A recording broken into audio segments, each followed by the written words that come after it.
مولانا رومی کا نظریہ ارتقا. Allama Muhammad Iqbal reconstruction of religious thought in Islam 7ویں خطبے میں مولانا رومی کے ارتقاء کے نظریے کو بیان کرتے ہیں اور ان کے چند اشعار کو نقل کرتے ہیں جن کا ترجمہ میں آپ کے سامنے رکھوں گا، جس میں مولانا رومی کا ایوولوشن کا نظریہ واضح ہے.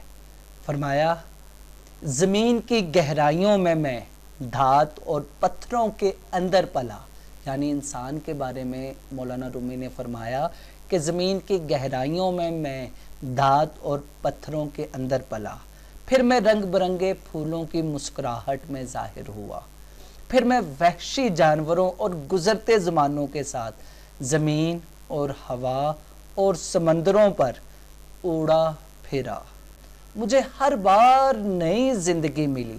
کبھی میں نے غوطہ لگایا، کبھی میں اڑا، کبھی میں رینگا اور کبھی میں بھاگا. میرے وجود کے تمام رازوں نے بالآخر ایسی صورت اختیار کی جسے سب نے دیکھا، اور لو ایک انسان آ پہنچا.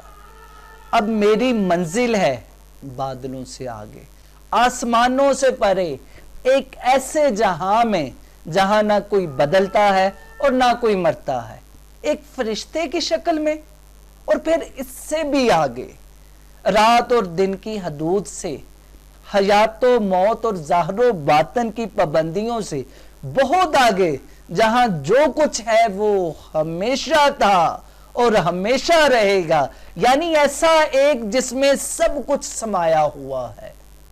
دوستو، یہ ہے مولانا رومی کا نظریہ ارتقاء، جو کہ آغاز یونی سیلولر سے اگرچہ ہو رہا ہے، لیکن اس کی انتہا، اس کی پیک لافانی ہے.